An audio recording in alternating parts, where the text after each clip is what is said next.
बिस्मिल्लाहिर्रहमानिर्रहीम। आज हम एक्सरसाइज 4.3 का very important long question number 27 करेंगे। One vertex of the parallelogram is given. One vertex दिया हुआ है। The diagonals intersects at this point 2,1 पे डायगोनल्स मीट करते हैं।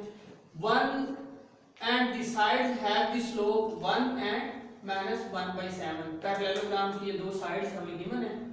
Find the other vertices. एक वर्टिसेस दिया हुआ है, वर्टेक्स दिया हुआ है और तीन वर्टिसेस जो है ना वो हमें फाइंड करने हैं पैरेललोग्राम के। पैरेललोग्राम होती क्या है? सबसे पहले हम इसको ड्रा करेंगे पैरेललोग्राम को।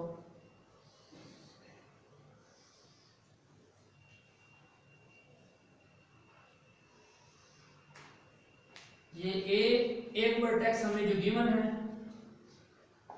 ये बी, ये सी और ये डी। एक वर्टेक्स हमें दिया हुआ है 1,4। बाकी ये वर्टेक्स हम लेट कर लेते हैं x1 x2, जो x1 y1 x2 y2 और ये होगा हमारे पास x3 y3। ये हमने फाइंड करने हैं और ये इंटरसेक्ट करें इन डायगोनल्स को, इनको AC और BC को इंटरसेक्ट करें इस पॉइंट पे। तो इंटरसेक्टिंग पॉइंट क्या है? 2,1 और स्लोप्स जो है and the sides have the slope 1 into 7 means कि ये जो है 1, तो ये 1 है तो ये अंडरस्टूड बात है, ये भी 1 ही होगा क्योंकि पैरेललोग्राम यही होती है ना, इसकी दो साइड और अपोजिट सामने सामने वाली साइड और ये जो अपोजिट साइड है इनका लेंथ जो है ना वो सेम होती है। ये 1 है तो ये भी अंडरस्टूड बात है 1 होगी, ये हमें गिवन है। और दूसरी अगर हम ये वाली साइड हम ले लें -1/7 तो ये भी फिर क्या होगी? ये साइड भी क्या होगी? -1/7 होगी। तो फाइंड द अदर वर्टिसेस। ये तीन वर्टिसेस हमने फाइंड करने हैं। तो सबसे पहले हम लेंगे, ये लेट कर लेंगे इनको। Let B x1 y1 c x2 y2 and d x3 y3 are the vertices of parallelogram। तो सबसे पहले इसका स्लोप ऑफ AB हम फाइंड करेंगे। So the slope of AB, slope of AB, तो फार्मूला हमारे पास क्या था? y2 minus y1 over x2 minus x1। y2 y1 x2 x1 y2 y1 x2 x1। y2 यहाँ पे क्या है? ये a और b, तो ये y2 होगा। फिर y1 माइनस y1 क्या है? 4 ओवर में x2 यहाँ पे हमारे पास x1 होगा माइनस x1 हमारे पास 1 और ये किसके इक्वल है स्लोप? ये इज इक्वल टू है 1 के। एंड सेम है स्लोप ऑफ AB लिया है, अब हम स्लोप लेंगे BC। Slope of side BC, again formula y2 y1 over x2 minus x1। ये फार्मूला हम यूज कर रहे हैं स्लोप का। y2 इसमें क्या है? BC, तो C वाला जो है वो 2 पे जाएगा, y2 माइनस y1 तो y1 है ओवर x2 माइनस x1 और ये स्लोप किसके इक्वल है? -1/7 के। Now slope of side CD लेंगे। पहले हमने AB लिया फिर BC, अब हम लेंगे slope of CD। Slope of side CD, formula again y2 y1 over x2 minus x1। y2 D वाले जो होंगे ये y2 होंगे, तो ये होगा हमारे पास y3 minus y2 over x3 minus x1। ये स्लोप कितना है? हमारे पास 1 है, तो यहाँ पे 1 लिख देंगे। आल्सो लास्ट है क्या हमारे पास? Slope of AD and the slope of side AD, तो y2 minus y1 over x2 minus x1। y2 AD x3 minus y2 हमारे पास होगा y3 माइनस 4, y3 माइनस 4 और x3 माइनस x1, x2 जो है -1 और ये स्लोप कितना है हमारे पास, -1/7। नो अब ये जो चार हमने साइड्स के स्लोप लिए हैं, अब इनको हम सिंप्लीफाई करके इक्वेशंस की फॉर्म में लिखते हैं। हमें क्योंकि x1 y1 चाहिए, x2 y2, x3 y3 vertices चाहिए, तो पहले को लेते हैं। नाउ y1 -4, ये डिवाइड इधर जाके मल्टीप्लाई करवाएंगे तो 1 इंटू x1 -1, तो y1 -4 is equal to x1 -1। इसको इकट्ठा एक साइड पे ले जाएं, y1 -x1 -1, और ये इधर आके 4 क्या हो जाएगा प्लस का, y1 -x1 is equal to 3। This is equation number first. अब सेकंड को लेते हैं। सेकंड क्या थी, नाउ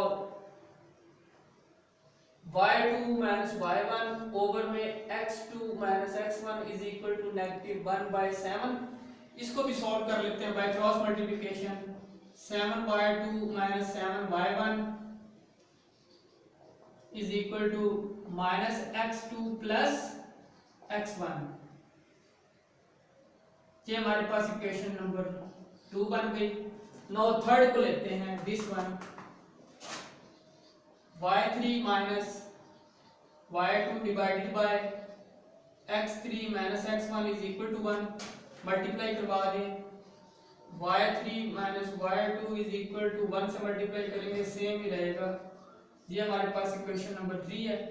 लास्ट था, इसको भी क्रॉस मल्टीप्लिकेशन करवाएं जी। लास्ट है y3 4 ओवर में x3 1 is equal to -1/7। Cross multiplication करवा दिया, 7y3 -28 minus x raise power 3 x3 plus 1 7y3 plus x3 is equal to 27। 8 इधर आके ऐड 1 होगा तो ये 29 हो जाएगा। ये इक्वेशन नंबर 4 हो गई। ठीक है भाई, ये इक्वेशन 4 हो गई। Now as we know that the diagonals of parallelogram bisects each other at point 2, 0। ये जो diagonals हैं ये एक दूसरे को मीट करते हैं 2 और 1 पे। तो AC का मिड पॉइंट लेंगे और BC का मिड पॉइंट लेंगे, तो उनको भी इक्वेशंस का नाम देंगे टू फाइंड द, ये वर्सेस जो हमने फाइंड करते हैं। Now the mid point of AC is, now mid point of AC का मिड पॉइंट लेंगे। मिड पॉइंट फार्मूला हम यहाँ पे यूज करेंगे, x1 x2 divided by 2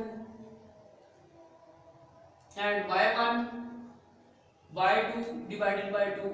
mid point formula हम यूज करेंगे इज इक्वल टू, ये जब मीट करते हैं इसका मिड कितना है 2 पे मीट करते हैं तो इज इक्वल टू 2। x1 क्या है AC की हम बात कर रहे हैं, A और C, तो ये होगा x2 x1 हमारे पास 1 है, 1 minus x2 1 plus x2 divided by 2 that is equal to 2। Multiply करवा दें, ये हमारे पास इक्वेशन नंबर 4 थी तो ये 5 हो गया। अब again mid point y2 y के इधर ले लेते हैं, y2 plus y2 plus 4 divided by 2, ये y2 प्लस 4 डिवाइडेड बाय 2 ये किसके इक्वल है 1 के, यहाँ पे ये मीट करते हैं। ये इक्वेशन हमारे पास 6 हो जाएगी। Same as mid point of diagonal meet B और D, BD, mid point of BD। तो मिड पॉइंट फार्मूला B और D में x1 plus x3 divided by 2 किसके इक्वल था भाई, पहला 2 है, ये इक्वेशन नंबर 6 के बाद 7 बन गई। अगेन बी और डी का मिड पॉइंट लेंगे, y1 plus y3, y1 y3 divided by 2 is equal to, दूसरा मिड किसके इक्वल था 1 के, तो ये हम 1 के इक्वल रख देंगे। ये इक्वेशन नंबर 8 बन गई जी। ये इक्वेशन 8 होगी। अब हमें इसमें चाहिए क्या, हमें चाहिए x1 y1 x2 y2 x3 y3। अब इनको सिंपलीफाई करेंगे from equation 5, from equation number 5 equation से सिंपलीफाई कर दो इसको। 1 plus x2 is equal to 2 to the 4 हो गया, तो x2 हमारे पास कितना आ गया 4 minus 1, x2 is equal to 5। x2 हमने जनरेट कर लिया। Now we have to find from equation number 6, y2 plus 4, 2 1 the 2, y2 is equal to 2 minus 4, y2 हमारे पास -2, y2 भी हमने निकाल लिया। अब पुट ये वैल्यू इक्वेशन नंबर 3 में पुट कर दें, क्योंकि यहाँ पे हमने x1 और y2 दो चीजें, y2 और x2 दो चीजें जो हैं ये हमने निकाल ली। ये इक्वेशन नंबर ये x2 आ गया और ये हमारे पास क्या आ गया y2 आ गया। अब ये CD में मिस्टेक है, यहाँ पे ये था x2 माइनस C और D, ये था y3 माइनस y3 CD, ये जो थर्ड वाला था y3 minus y2 x3 into x2, यहाँ पे था x2, ये इसके करेक्ट कर लें, x2 था यहाँ पे ये, और ये थर्ड इक्वेशन क्या थी, यहाँ पे भी फिर ये क्या होगा जब इससे मल्टीप्लाई करेंगे तो x3 माइनस x2 होगा।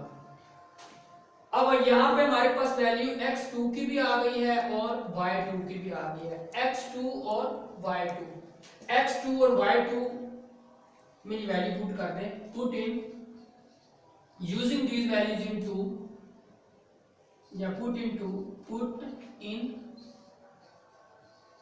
थर्ड इक्वेशन क्या थी हमारे पास, y3 माइनस y2 की जगह पे क्या लिखेंगे -2 is equal to x3 as it is, minus x2 कितना आया 5, इसको हम लिख सकते हैं y3 plus 2 is equal to x3 minus 5, y3 plus x3 -7 हो जाएगा। ये इक्वेशन हमारे पास क्या आ जाएगी 9 आ जाएगी।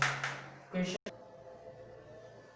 ये करेक्शन कर ले यहाँ से, ये 4 - 1 ये हमारे पास 3 था, तो ये भी क्या होगा फिर हमारे पास x2 की वैल्यू क्या लगाएंगे 3, ये 3 है, तो x3 -2 ये होगा y3 plus x3 is equal to -5, ये इक्वेशन नंबर 9 आ गई। ये इक्वेशन नंबर 9 है, इसको हम ऐसे लिख सकते हैं x3 is equal to -x3 -5, ये वैल्यू हम यूज करते हैं put in equation number 4। Equation number 4 में y3 की जगह पे हम क्या रिप्लेस करेंगे, put in equation number 4। Equation 4 क्या थी हमारे पास 7y3 plus x3 is equal to 29, 7y3 की जगह पे हम क्या वैल्यू रिप्लेस करेंगे -x3 -5 plus x3 is equal to 29, multiply करवा दे -7x² प्लस माइनस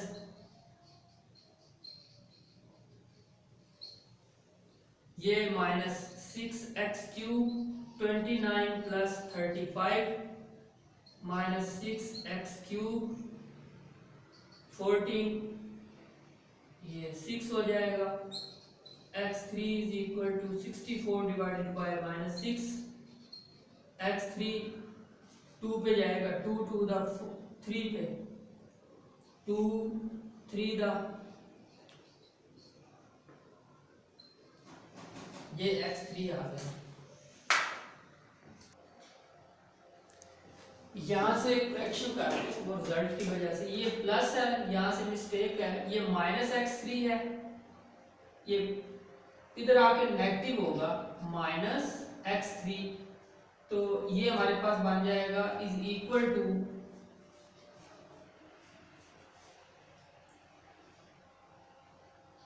x3 -5। ये इक्वेशन नंबर 9 है। ये अब यूज कर देंगे इक्वेशन नंबर 9 इन इक्वेशन नंबर 9 को 4 में हम यूज करेंगे, using this in equation number 4। Using equation 4 हमारे पास क्या थी, put in fourth equation 7y3 plus x3 is equal to 29, 7 as it is, y3 की जगह पे हम क्या वैल्यू पुट करेंगे, x3 -5 plus x3 is equal to 29, ये 7 है, 7x3 minus 29, 7 और 8x, 29 plus 35, 8x, ये कितना हो जाएगा,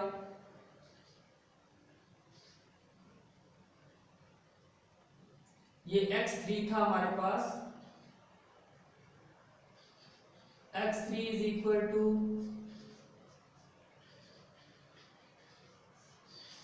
8 आ जाएगा, x3 हमारे पास 8 आ गया।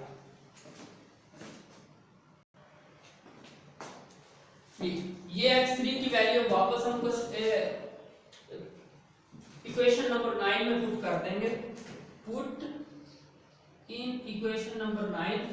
इक्वेशन 9 क्या है हमारे पास, y3 is equal to x³ -5, y3 x3 हमारे पास 8 था, 8 -5, तो y3 इज इक्वल टू 3 आ गया। अब y3 भी आ गया, x3 भी है, x2 भी है, y2 भी है, और हमें इसमें चाहिए क्या, x1 में पुट करने के लिए हम क्या करेंगे, y1 और x2 हमें चाहिए, तो अगेन इसमें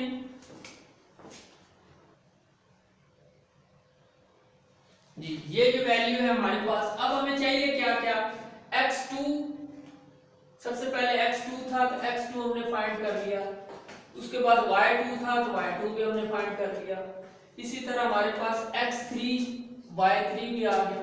अब x1 और y1 रहता है, x1 y1 किस में है, x1 y1 इक्वेशन 7 में और 8 में है, तो ये वैल्यू हम पुट करेंगे using these values in equation number 7।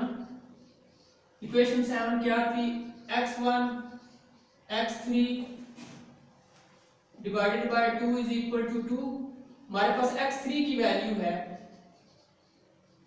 ये 2 टू द 4, x3 की वैल्यू यहां पे यूज कर दें, x3 क्या था हमारे पास 8 is equal to 4, x1 is equal to 4 minus 8, this implying that x1 is equal to हमारे पास क्या आ गया, -4 आ गया x1। अब हमें y1 भी चाहिए, y1 चाहिए तो ये वैल्यू को अगेन हम 8 इक्वेशन में पुट करेंगे, using this value put in equation number 8। Equation 8 में हमें y1 के लिए y1 plus y3 divided by 2 is equal to 1, y1 y3 is equal to 2, y1 हमें चाहिए, y3 क्या थी, y3 हमारे पास 3 थी, ये 3 हमने पुट कर दिया, y1 is equal to 2 minus 3, y1 is equal to -1 आ गया, तो ये हमारे पास y1 के भी कोऑर्डिनेट्स आ गए, x1 और y1, hence the coordinates are, hence the vertices of B B में था x1 y1, सी में था हमने x2 y2 और डी हमने लेट किया हुआ था x3 y3। तो बी के कोऑर्डिनेट्स हमने क्या फाइंड किए, x1 y1, x1 क्या था -4 -1 और सी में x2 y2, x2 कितना था -3 +3 y2 -2 एंड डी के कोऑर्डिनेट्स क्या थे x3 हमने 8 लिया हुआ था और y3 हमारे पास क्या निकला था 3। ये इसके कोऑर्डिनेट्स थे। I hope you easily understand this.